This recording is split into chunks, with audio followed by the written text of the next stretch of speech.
आज के इस वीडियो में हम आपको बताने वाले हैं कि इस साल यानी कि 2025 में रमजान का मुबारक महीना कब से शुरू होने वाला है। यानी कि इस साल रमजान के महीने का पहला रोजा कितनी तारीख को और किस दिन होने वाला है। मगर सबसे पहले तो आप सभी इस्लामिक भाई बहनों को एडवांस में रमजान की बहुत बहुत मुबारकबाद। तो चलिए दोस्तों शुरू करते हैं। दोस्तों, जैसा कि आप सभी को मालूम है कि रमजान का महीना इस्लाम में सबसे पाक और पवित्र महीना है।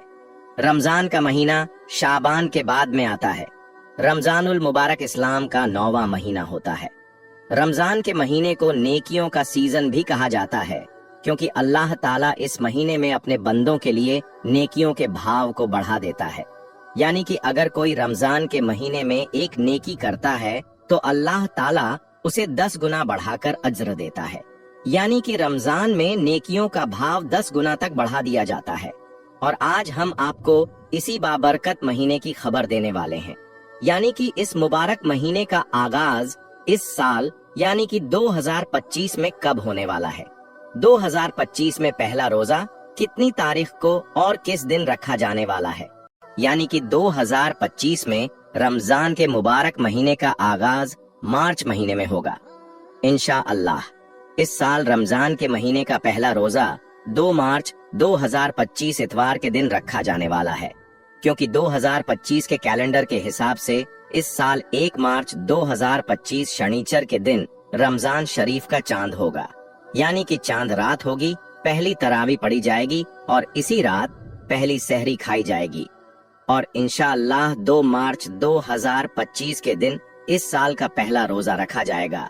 मगर इसके साथ ही हम आपको ये भी बता दें कि अगर 2025 में इस्लामिक कैलेंडर के दिन पहला रोजा रखा जाएगा, 8वें महीने का चांद अगर 30 दिनों का हुआ तो फिर 2025 में 2 मार्च की शाम को चांद दिखाई देगा और फिर 2 मार्च की शाम को ही तरावी पढ़ी जाएगी और इसी रात पहली सहरी खाई जाएगी। और फिर इंशाअल्लाह 3 मार्च सोमवार के दिन इस साल का पहला रोजा रखा जाएगा। लेकिन वहीं पर अगर हम सऊदी अरब की खबर के मुताबिक बात करें तो इस साल भारत में पहला रोजा 2 मार्च यानी कि इतवार के दिन ही रखा जाएगा, क्योंकि सऊदी अरब की खबर के मुताबिक सऊदी अरब में इस साल पहला रोजा 1 मार्च को रखा जाएगा।